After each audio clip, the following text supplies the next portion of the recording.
الحمد لله وكفى وسلام على عباده الذين اصطفى خصوصا على أفضلهم وخاتم النبيين محمد الأمين وعلى آله وصحبه أجمعين أما بعد فأعوذ بالله من الشيطان الرجيم بسم الله الرحمن الرحيم لقد كان لكم في رسول الله أسوة حسنة لمن كان يرجو الله واليوم الآخر وذكر الله كثيرا صدق الله العظيم اللهم صل على سيدنا محمد وعلى آل سيدنا محمد وبارك وسلم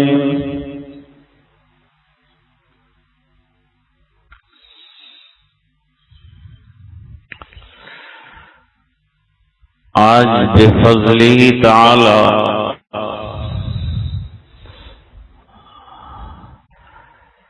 بقول صابر بھائی کے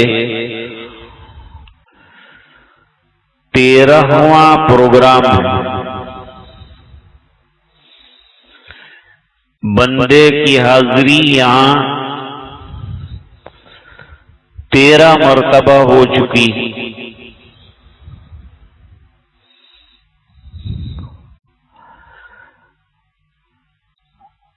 بات یہاں سے شروع کرتے ہیں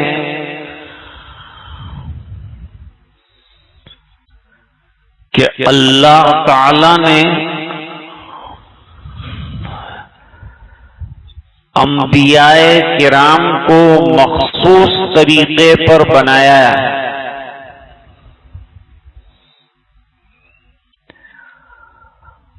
اور ان میں کمالات بھر دیے،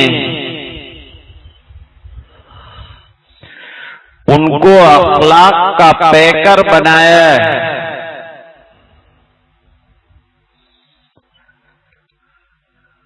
کیونکہ دنیا کے سامنے ان کو بطور نمونہ کے پیش کرنا ہے.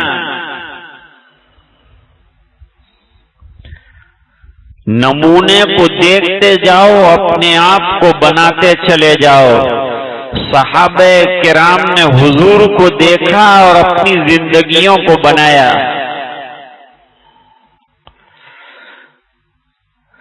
صحابہ کی زندگی بھی نمونے کی تھی، اس لیے کہ سرکار کی زندگی بھی نمونے کی تھی.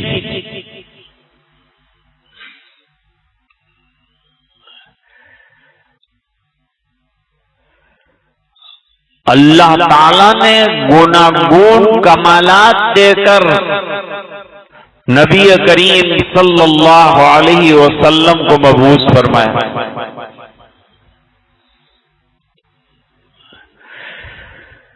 کیونکہ آپ کی ذات سے پوری دنیا کو تعلیم دینی اور پوری دنیا کے انسانوں کو انسان بنانا ہے. نبی ایک کامل ترین انسان ہوتا ہے اور سرکار ان تمام میں کامل.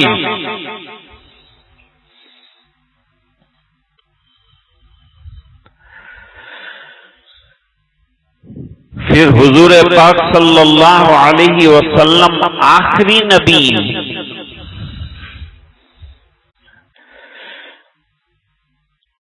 اور آپ کے بعد کوئی نبی آنے والا نہیں، اس بنا پر بھی آپ کی زندگی مثالی ہونی چاہیے کہ قیامت تک کے لوگوں کے لیے نمونہ بنے،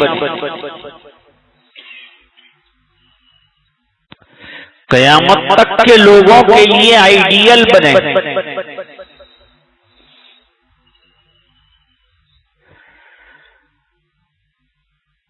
نبی نبوت سے پہلے بھی معصوم ہوتا ہے، نبوت کے بعد بھی معصوم ہوتا ہے۔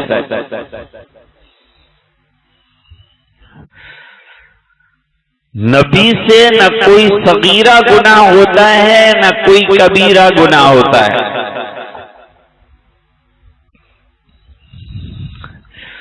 ہاں، نبی سے اجتہادی خطا ہو سکتی، لیکن اس اجتہادی خطا پر نبی کو باقی نہیں رکھا جاتا بلکہ درست کر دیا جاتا ہے، اس کے اجتہاد کو صحیح کر دیا جاتا ہے۔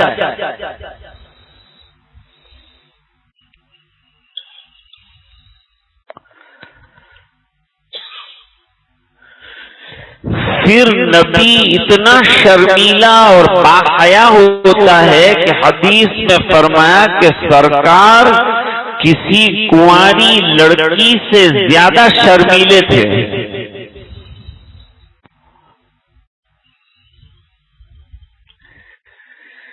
اس لیے آپ صلی اللہ علیہ وسلم کی زندگی میں حیا کی تعلیم ہے۔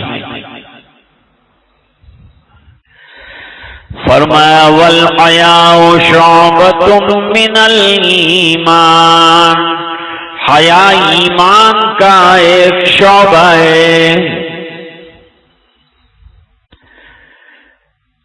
حیا کس کو کہتے ہیں؟ عربی میں حیا کہتے ہیں انقباض النفس عن القبیح،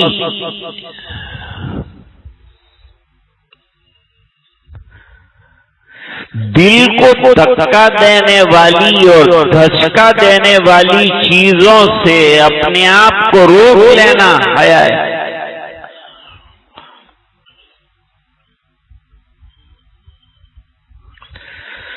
راستے میں پیسہ پڑا ہے تو باحیا آدمی جلدی جھک کر وہ پیسہ نہیں اٹھائے گا، مبادا کسی کو چوری کا خیال آ جائے، حیا نے اس کو اٹھانے سے روک لیا۔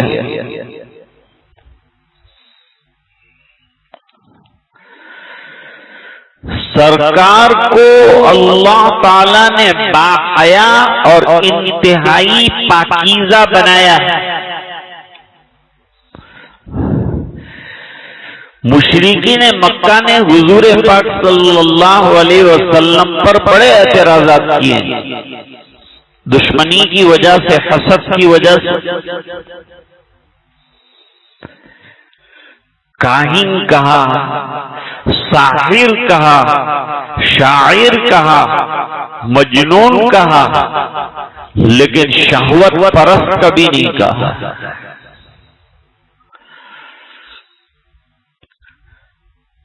بلکہ آپ کو دو زبردست لقب دیے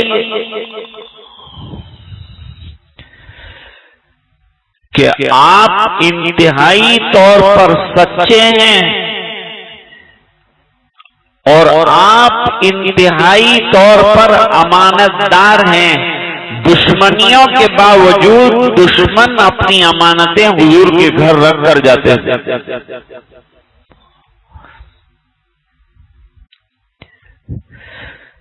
مشرکین مکہ تو ہمیشہ سرکار میں عیب تلاش کرتے تھے، لیکن کبھی سرکار کو انہوں نے بے حیا نہیں کہا۔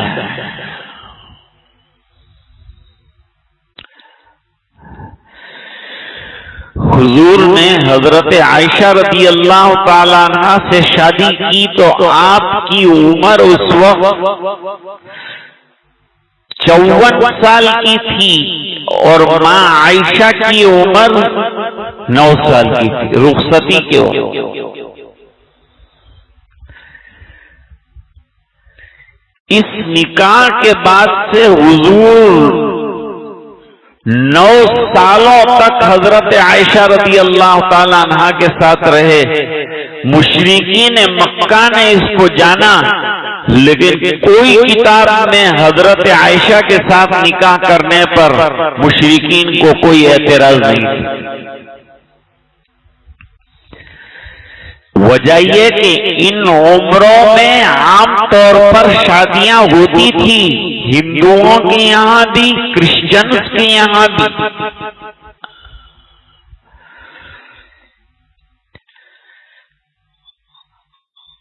پھر غذاؤں کا، موسم کا بھی فرق پڑتا ہے۔ عرب میں 2 غذائیں زیادہ کھائی جاتی ہیں اور اس میں غذائیت بہت ہے، اور انسان کو اونچا اور بلند اور تندرست و توانا کرنے کی طاقت اس کے اندر ہے۔ ایک کھجور، ایک اونٹنی کا دودھ۔ تو حضرت عائشہ رضی اللہ تعالی عنہا کا 9 سال کی عمر میں اٹھان بہت تھا۔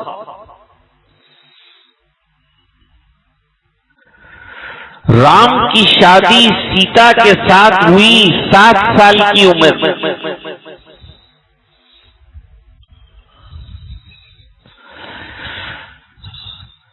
چرچ آف انگلینڈ میں لکھا ہے کہ لڑکا اگر 25 سال کا ہو تو 7 سال کی لڑکی سے شادی کرے، 30 سال کا ہو تو 12 سال کی لڑکی سے شادی کرے۔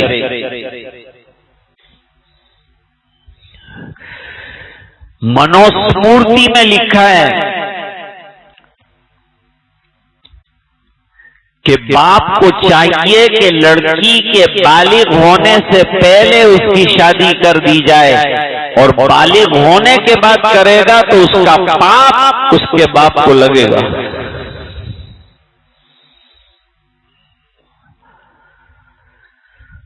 رامائن نے شادی کی عمریں لکھی ہے 7 سال، 9 سال، 11 سال۔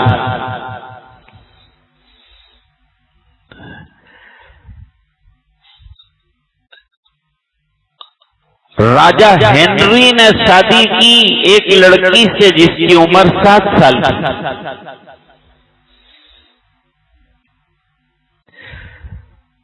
اونسٹین نے شادی کی ایک لڑکی سے جس کی عمر 11 سال تھی۔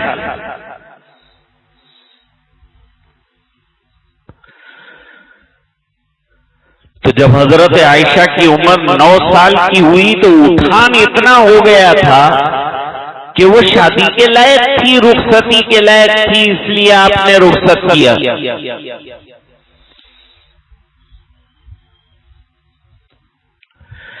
سوچو تو صحیح ذرا،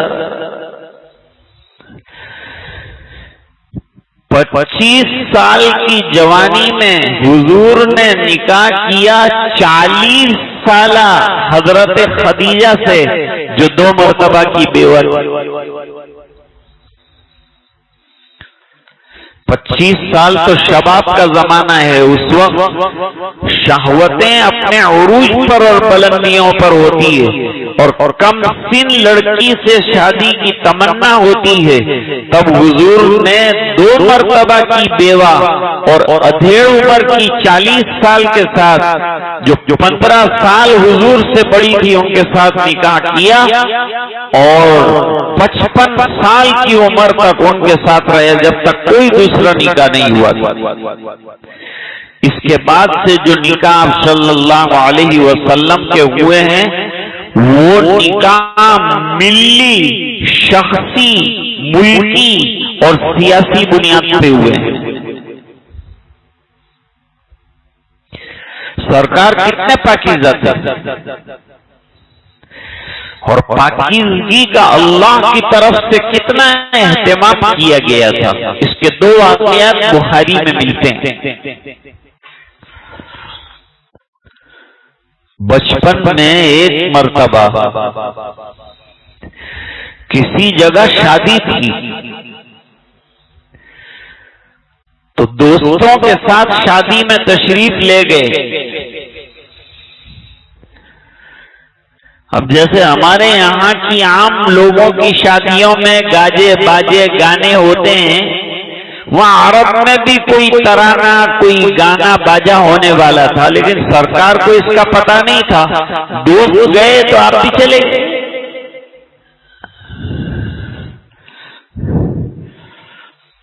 وہاں جانے کے بعد ابھی تیاری ہو رہی تھی، شادیوں میں تو تیاریاں بہت، اور وہ تیاریاں بھی بیچارے مرد تو کچھ نہیں کرتے ہو، تو ٹوپی پہن کے مسجد میں نکاح سننے آ جاتے ہیں اور کھانا کھا کے سو جاتے ہیں۔ جتنی متھامن اور جتنی دماغ پاشی اور جتنا ایڈمنسٹریشن شادی کا ہے وہ عورتوں کے ہاتھ میں، ماں بہنوں کے ہاتھ میں۔ پیٹھی لگانی ہے اور مہندی لگانی ہے اور یہ پہننا ہے اور وہ پہننا ہے، اور دلہن کو تیار کرنا ہے اور اس کا جوڑا لانا ہے اور اس کا توڑا لانا ہے، اور اسی کے اندر بیچاری کا ٹائم گزر جاتا۔ بیچارے مرد سمجھاتے بھی ہیں کہ آٹلو بدو کرવાની کئی ضرورت નથી کہ તમે مسجد میں عبادت کرو، اللہ اللہ کرو۔ حالانکہ شادی کو آج کل سادہ بنانے کی ضرورت ہے، آج ہمیں ایجوکیشن کی ضرورت ہے۔ پیسہ بچاؤ اور اپنی اولاد کو پڑھاؤ، کوئی اس کا آپشن نہیں ہے، ایجوکیشن کا کوئی آپشن نہیں۔ نوکریاں ہم سے چھینتی جا رہی ہیں، سرکاری نوکریوں میں ہمارے لوگ آ نہیں رہے ہیں کیونکہ پڑھتے نہیں ہیں۔ جب پڑھیں گے ڈگریاں اعلیٰ درجے کی ہوں گی، سرکار مجبور ہو جائے گی ہمارے بچوں کو لینے کے لیے۔ دین کی تعلیم بھی عمدہ سے عمدہ حاصل کرو اور دنیا کی تعلیم بھی بہترین سے بہترین ایجوکیشن حاصل کرو۔ کوئی شریعت نے ایجوکیشن حاصل کرنے سے منع نہیں کیا، وہ ایجوکیشن جس کے ذریعے سے دنیا کی خدمت ہو سکے اور انسان کی خدمت ہو سکے، وہ سب ایجوکیشن حاصل کرنے کی اجازت ہے۔ لیکن شادی کو اب سادہ کر دو، جتنی فضول رسمیں ہیں وہ تمام نکال دو۔ حدیث شریف میں فرمایا ان اعظم النکاح برکۃ ایسرہ مؤونا، بڑا برکتوں والا نکاح وہ ہے جس کے اندر سادگی کا اہتمام کیا گیا ہو اور کم سے کم خرچہ کیا گیا ہو۔ ضرورت کا خرچ کرے، بلا ضرورت خرچ نہ کرے۔ مہمان آئے ہیں، کھانا کھلانے کے لیے خرچ کریں۔ مہمانوں کو رخصت کرنا ہے، ان کا اہتمام کرنا ہے، ان کا انتظام کرنا ہے، خرچ کیجیے، کوئی منع نہیں۔ شریعت ضرورت کے موقعوں میں لاکھوں روپیے خرچ کرنے کی اجازت دیتی ہے، لیکن بے موقع ایک پائی بھی خرچ کرنا اسراف اور اس کی پکڑ ہو۔ کہاں سے کمایا کہ اس طرح سے تم نے خرچ کر ڈالا؟ آنکھیں بند کر کے یہ نعمت تو میری تھی، دیا تو میں نے تھا، تم نے اندھا دھون خرچ کیوں کیا؟ کس کو پوچھ کے یہ خرچہ کیا؟ تمہارا تھا یہ مال تو اللہ کا تھا، امانت تھی۔ تو حضور جا کے بیٹھے، وہاں شادی کی تیاری ہو رہی تھی۔ جیسے ہی گانا بجنے کی ابتدا ہوئی تو حضور پر اللہ تعالیٰ نے بے ہوشی طاری کر دی، بے ہوش ہو گئے اور شادی ختم ہو گئی اور گانا بجانا ختم ہو گیا، وہاں تک حضور کو ہوش آیا ہی نہیں۔ بعد میں ہوش آیا، آنے والے زمانے میں کوئی میرے نبی پہ اعتراض کرتا کہ تمہارے نبی جوانی میں نبوت سے پہلے شادی میں گانا سننے گئے تھے، اللہ تعالیٰ نے یہ الزام والی انگلیوں کی انگلیاں کاٹ کے رکھی، اعتراض کر ہی نہیں سکتے۔ میرے نبی کو پاکیزہ رکھا اور بے ہوشی طاری فرمائی، حضور اٹھے تو مجلس برخاست ہو چکی تھی، ایک بھی گانے کی آواز نہیں، کیونکہ گانا اور موسیقی ناجائز حرام ہے، اور اس میں نبی کی شرکت اگر ہو جاتی تو جب نبوت کا دعویٰ کرتے تو یہ لوگ لے کے آتے تھے تم تو اس زمانے میں گانا سننے گئے تھے۔ اللہ نے انتظام فرمایا اور میرے نبی کی معصومیت کو برقرار رکھا۔ یہ ایک واقعہ ہے۔ واقعہ نمبر 2،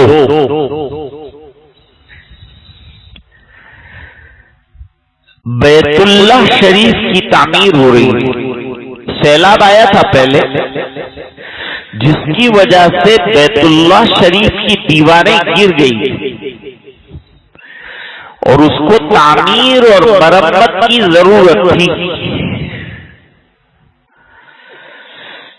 لیکن مکے والے جو ہیں وہ پیسے تلاش کر رہے تھے حلال، چونکہ ان کے پیسے ملاوٹ والے تھے، تو وہ چاہتے تھے کہ اللہ کے گھر کی تعمیر میں بالکل ایک ایک پیسہ حلال آئے۔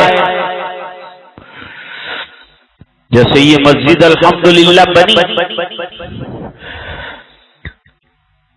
تو ہمارے سید صاحب نے اور گاؤں کے احباب نے اس کی کوشش کی کہ ہم کوئی زکوٰۃ کی رقم نہیں لیں گے، حلال رزق اور حلال پیسہ لگائیں گے اور اللہ کا گھر بنائیں گے۔ تو اس طرح سے اللہ کا گھر بنا۔ مکے والوں نے حلال کمائی جمع کی اور پھر بیت اللہ کی تعمیر شروع کی۔ جب بیت اللہ کی تعمیر کی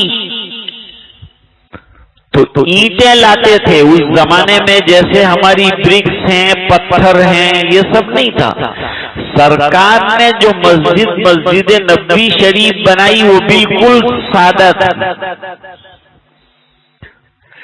بنو نجار کا ایک باڑا تھا، بالکل ویران تھا، بکریاں اس میں بیٹھی رہتی تھیں، کھجور کے درخت تھے۔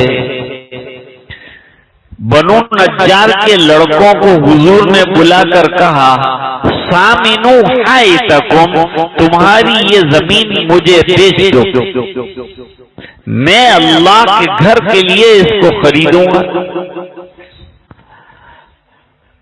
تو لڑکے بھی کتنے سعادت مند تھے،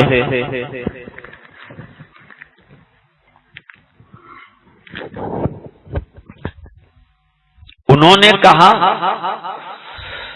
سرکار خرید کر کیا کریں گے، یہ ایسی بنجر زمین جسے کوئی لیتا نہیں، عرصے سے پڑی ہے، قبرستان کے قریب تھی، لے کر کیا کریں گے آپ؟ فرمایا اللہ کا گھر بناؤں۔ فرمایا جب اللہ کا گھر بنانا ہے تو رقم ہماری بھی لگنی چاہیے، لہذا ہم فری میں آپ کو یہ زمین دینا چاہتے ہیں۔ خیر حضور نے تو اس کا ثمن ادا کیا،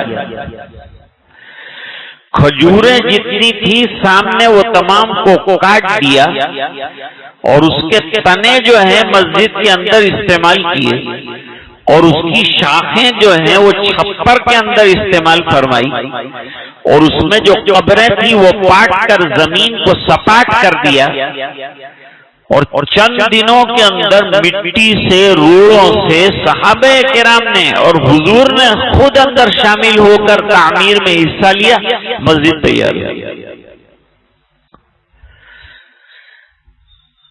آج کل ہماری مسجد بہت مشکل سے بنتی، ہماری مسجد میں سب سے پہلے تو وضو خانہ بنانا پڑتا ہے، سرکار کی مسجد میں وضو خانہ تھا ہی نہیں۔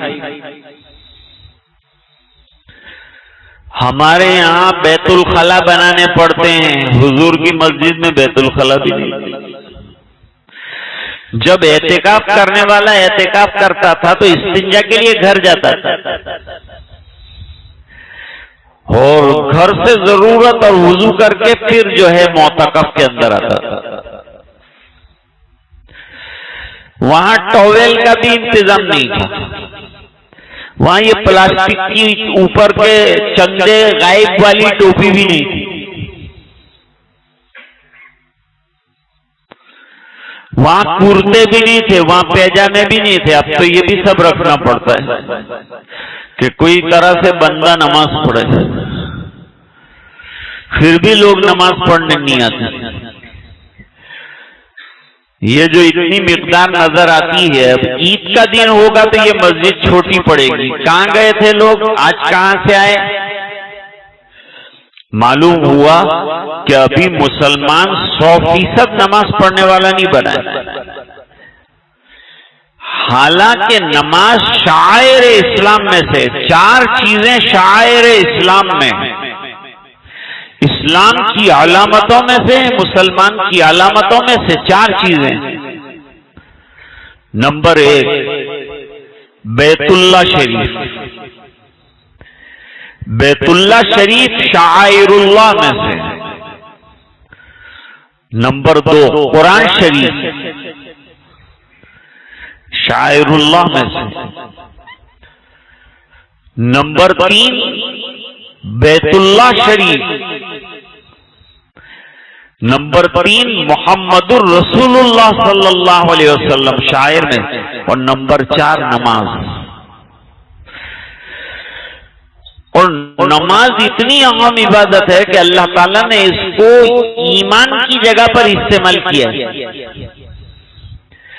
نماز پڑھنے کو ایمان کے ساتھ تعبیر کیا ہے۔ دیکھیے اللہ تعالیٰ فرماتے ہیں وَمَا كَانَ اللَّهُ لِيُضِيعَ إِيمَانَكُمْ۔ حضور جب مدینہ منورہ آئے تو 17 مہینوں تک آپ نے بیت المقدس کی طرف اللہ کے حکم سے رخ کر کے نماز پڑھی ہے۔ پھر اللہ کی حکمت نے اس کو چاہا کہ بیت المقدس سے رخ ہٹا کر بیت اللہ کی طرف کر دیا جائے، تو 17 مہینوں کے بعد بیت اللہ کی طرف رخ کر دیا گیا، جو آج تک ہے۔ تورات میں یہ بات لکھی ہوئی ہے کہ جو آخری نبی آئیں گے وہ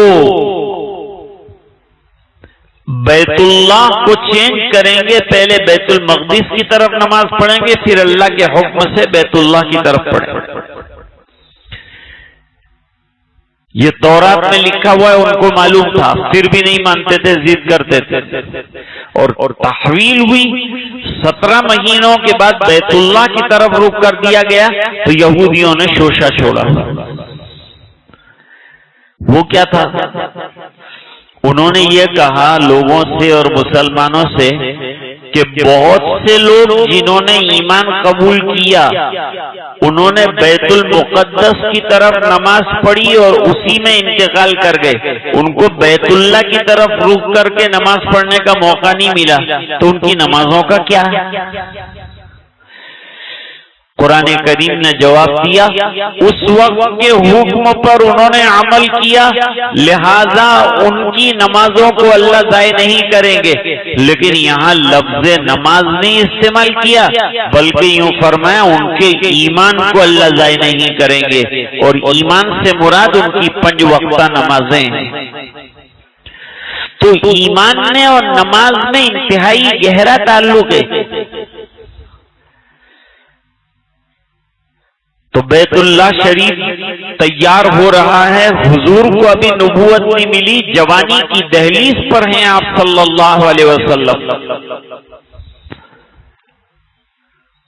سب لوگ بڑے بڑے پتھر لا رہے ہیں اور روڑے لا رہے ہیں اور مٹی کے ساتھ ملا ملا کے ٹکا کے دیواریں بنا رہے ہیں، نوجوان بھی لگے ہیں، قریش کے سردار بھی ردے ہیں، مکے کے سردار بھی لگے ہیں، تو حضور بھی یہ کام کے اندر لگ گئے۔ خیر کے کاموں میں نبی نبوت سے پہلے بھی پیچھے نہیں ہوتا اور نبوت کے بعد بھی پیچھے نہیں ہوتا، حیا کے کاموں میں نبوت سے پہلے بھی پیچھے نہیں ہوتا اور نبوت کے بعد بھی پیچھے نہیں ہوتا۔ چنانچہ نبی کریم صلی اللہ علیہ وسلم نے لباس پہنا ہوا تھا اور اوپر کا کرتا ہٹا دیا تھا، چادر ہٹا دی تھی اور نیچے لنگی باندھی ہوئی تھی، اور حضور پاک صلی اللہ علیہ وسلم اپنے کندھے کے اوپر بڑے بڑے پتھر اٹھا کر لا رہے تھے، جس کی وجہ سے آپ کا کندھا چھل رہا تھا۔ ظاہری بات ہے کہ اتنا بڑا پتھر رکھیں گے تو کندھا چھل جائے گا، تو کندھا چھل رہا تھا۔ تو چچا جان نے مشورہ دیا، وہ بھی پتھر اٹھا رہے تھے اور لا رہے تھے اور کام میں لگے ہوئے تھے، تو چچا جان نے کہا کہ بیٹا ایسا کر کہ یہ جو نیچے تہبند پہنا ہے تہبند نکال دے، اور تہبند نکال کر اس کی تہ بنا کر اس کو کندھے پر رکھ دے اور اس کے اوپر پتھر رکھ، تو تیرا کندھا زخمی نہیں ہوگا۔ حضرت عباس چچا ہیں، ان کے کہنے پر لنگی کا گیرا کھولنے کے لیے ہاتھ وہاں رکھ بھی دیا، اور جیسے ہی ہاتھ رکھا بے ہوش ہو گئے، بے ہوشی طاری ہو گئی۔ حالانکہ یہ تہبند کے نیچے پھر انڈر ویئر تھا، انڈر گارمنٹس بھی پہنتے تھے عرب لوگ، وہ تھا، لیکن اللہ تعالیٰ کو یہ منظور نہ ہوا کہ کسی زمانے میں جب نبی بنیں گے حیا کی تعلیم دیں گے، شرم کی تعلیم دیں گے، پاکیزگی کی تعلیم دیں گے، تو کوئی انگلی اٹھا کر یوں کہے کہ آپ نے جوانی کے زمانے میں تہبند اتارا تھا اور آپ کی رانیں نظر آئی تھی۔ اللہ نے اپنے نبی کے بچانے کے لیے یہ انتظام فرمایا۔ اللہ تعالیٰ اپنے بندوں کو اس طرح سے بچاتے ہیں، اور انبیاء کرام کی معصومیت کا خاص خیال رکھتے ہیں۔ اتنا معصوم اور پیارا نبی، اور یہ لوگ جو مضامین لکھتے ہیں ان کی زندگیاں دیکھو، ان کے مضامین میں بے حیائیاں ہوتی ہیں۔ یہ میرے پاکیزہ اور باحیا نبی پر اعتراض کرنے کا کیا حق رکھتے ہیں، لیکن صرف سستی شہرت اور لوگوں میں مشہور ہو جانے کے لیے نبی کی ذات پر کیچڑ اچھالتے ہیں۔ لیکن ایک بات اچھی طرح سے یاد رکھیے، چاند کے اوپر تھال بھر کر کیچڑ ڈالو، کیچڑ آپ کے اوپر آ کر گرے گا، آپ کے بدن کو آلودہ کر دے گا۔ اس طرح جو سرکار پر آج کیچڑ اچھال رہے ہیں اور ناموس رسالت پر حملے کر رہے ہیں، یہ حملے کرنے والے میرے نبی پر حملے نہیں کرتے، خود اپنی ذات کے اوپر حملے کرتے ہیں۔ آئینے میں اپنی زندگی کو دیکھ لیں، انہیں پتہ چل جائے گا کہ وہ کتنی بدکاریوں میں اور کتنی برائیوں میں ہوئے اور ملوث۔ آج تک جتنے بڑے بڑے لکھنے والے آئے، انہوں نے اپنی زندگی کے جو حالات لکھے، اس میں جو بدکاریاں لکھی، وہ پڑھ کر آدمی توبہ توبہ کرنے پر مجبور ہو گیا۔ اور کہاں نبی کریم صلی اللہ علیہ وسلم کی زندگی کہ مکے والوں کو چیلنج کیا اور ارشاد فرمایا، لَقَدْ لَبِثْتُ فِيكُمْ عُمُرًا مِّن قَبْلِ، میری پوری زندگی تمہارے سامنے گزری ہے، کوئی ایک اعتراض کی بات ہو تو بتاؤ۔ تو اگر میرے نبی قابل اعتراض ہوتے تو وہ تو اعتراض تلاش کر رہے تھے رات دن. یہ چیز اگر قابل اعتراض ہوتی تو سب سے پہلے اس پر اعتراض کرتے، لیکن سیرت کی کتابوں میں کہیں بھی یہ اعتراض نہیں ملتا. پھر حضرت عائشہ نے 9 سال حضور صلی اللہ علیہ وسلم کی خدمت میں رہ کر جو علم حاصل کیا کسی اور زوجہ نے حاصل نہیں کیا، اور 18 سال پر حضور دنیا سے تشریف لے گئے. وہاں سے لے کر 67 سال تک حضور کی تعلیمات کی نشر و اشاعت کا بیڑا اٹھایا. 2210 روایتیں امت کے سامنے پیش کی. 200 سے زیادہ جو ہے تلامذہ تیار کیے. 350 راوی رہے.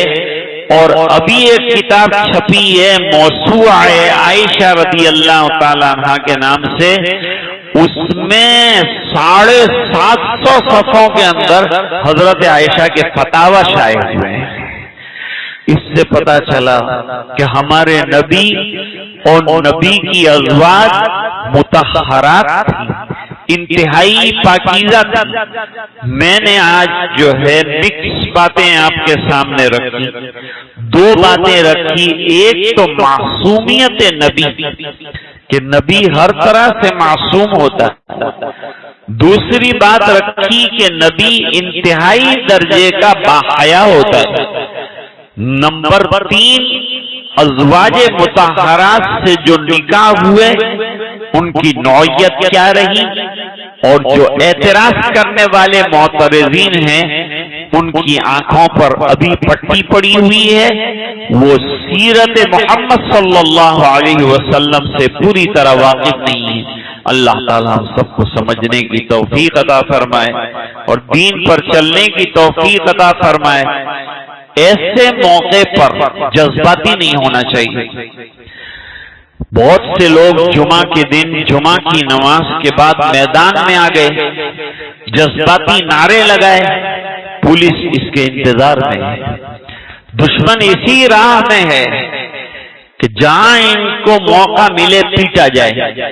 جتنے لوگوں نے نعرے لگائے تھے اب ان کے گھروں سے نکال کر تھانوں میں لے جا کر ان کو پیٹا جا رہا ہے، اور اب کوئی پرسان حال نہیں ہے. اس لیے ناموس رسول کا مسئلہ سڑکوں پر نہ لایا جائے، راستوں پر نہ لایا جائے. قانونی احتجاج کیا جائے، عدالت کا دروازہ کھٹکھٹایا جائے، اور ہمارے رسول کی عزت اور ناموس کے سلسلے میں بیانات ہوں، اور آپ کی عزت اور آپ کی سیرت کی کتابیں لوگوں کے اندر شائع کی جائیں، لوگوں کو حضور کی زندگی کے احوال بتائے جائیں، اور آپ کی پاکیزگی جو ہے وہ لوگوں کے سامنے آئے. یہ کام ہم کو اخلاقی طور پر بھی کرنا ہے، عملی طور پر بھی کرنا ہے، قانون کے دائرے میں رہ کر کرنا ہے. ریلیاں نکالنے کا کوئی فائدہ نہیں ہوگا. ہم ہی مزید پٹ جائیں گے، لٹ جائیں گے، دکانیں جل جائیں گی، مکان آگ لگا دیے جائیں گے. موقعوں کی تلاش مت دینے دیجیے اور مت لوگوں کو موقع دیجیے. ہم پہلے سے پٹے ہوئے ہیں اور یہ لوگ ہمیں ورغلا کر اور میدان میں لا کر ہم ہی کو پیٹتے ہیں. اس لیے ان تمام چیزوں سے احتراز کرنا چاہیے، سنجیدہ اور باوقار رہنا چاہیے، محتاط رہنا چاہیے، احتیاط کے ساتھ زندگی گزارنا چاہیے، اور اپنے اخلاق عالیہ کو چھوڑنا نہیں چاہیے. اس ملک میں صبر اور تحمل کے ساتھ ہم رہیں گے اور ہمیشہ کے لیے رہیں گے، اور ہماری نسلیں بھی اسی طرح سے اس ملک میں رہیں گی، اور دین کے قیام کے ساتھ اور آقا کے عشق کے ساتھ اور حضور کی محبت کے ساتھ اور حضور کی سنتوں پر عمل کے ساتھ اور پیار کے ساتھ ہم زندگیاں گزاریں گے. وآخر دعوانا ان الحمدللہ رب العالمین.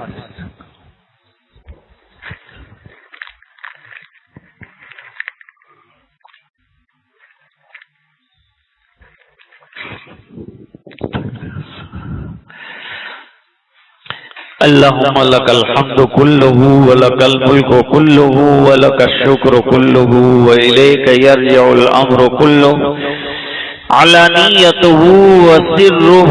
اللهم صل على سيدنا محمد وعلى آل سيدنا محمد وبارك وسلم. ربنا آتنا في الدنيا حسنة وفي الآخرة حسنة وقنا عذاب النار وادخلنا الجنة مع الأبرار يا عزيز يا غفار. اللهم حبب إلينا الإيمان وزينه في قلوبنا وكره إلينا الكفر والفسوق والعصيان واجعلنا من الراشدين واجعلنا من الذين لا خوف عليهم ولا هم يحزنون. اللهم أرنا الحق حقا وارزقنا اتباعه. اللهم أرنا الباطل باطلا وارزقنا اجتنابه. اللهم اهدنا واهد بنا واجعلنا سببا لمن اهتدى. اللهم اهد الناس جميعا اهدنا الصراط المستقيم صراط الذين أنعمت عليهم من النبيين والصديقين والشهداء والصالحين وحسن اولئک رفیقا. اے اللہ ہمارے گناہوں کو معاف فرما، کوتاہیوں سے درگزر فرما، اپنا فضل اور کرم شامل حال فرما، رحم کے کرم کے فیصلے فرما، رضائے دائمی عطا فرما، تو ہم سے راضی اور خوش ہو جا. اے اللہ جو لوگ رقیق حملے کر رہے ہیں ناموس رسالت پر، ان کو دین کی حقیقت سمجھا دے، سیرت کی حقیقت سمجھا دے. اور اللہ ہم نے اتنی ہمت عطا فرما کہ ہم ہمارے برادران وطن کو سرکار کی سیرتیں بتا سکیں، طریقے بتا سکیں، حضور کی زندگی بتا سکیں. اللہ عملی طور پر بھی سرکار کی سیرت پر ہمیں عمل کرنے والا بنا، اخلاق عالیہ والی زندگی ہمیں نصیب فرما، بد اخلاقیوں سے حفاظت فرما، بیماروں کو شفا عطا فرما، پریشانوں کی پریشانیاں دور فرما. پورے ملک میں جہاں جہاں یہ پریشانیاں ہیں اللہ ان تمام پریشانیوں کو دور فرما دے. لوگوں کو اللہ صبر اور تحمل عطا فرما، سوچنے کی طاقت اور ہمت عطا فرما. اے الہ العالمین نمازوں کا پابند بنا، تلاوت کا شیدائی بنا. اے اللہ مسجدوں کو لبریز کر دینے والا اور مسجدوں کو 5 وقت آباد کر دینے والا بنا. اے اللہ نوجوانوں کی نوجوانیاں دین کی محنت کے لیے قبول فرما. اے الہ العالمین یہ پورے مجمع کی مغفرت فرما، امت کے ایک ایک فرد کی مغفرت فرما. اے اللہ یہ دعائیں اپنے فضل و کرم حبیب پاک صلی اللہ علیہ وسلم کی برکت سے منظور فرما. سبحان ربک رب العزت عما یصفون وسلام علی المرسلین والحمد للہ رب العالمین.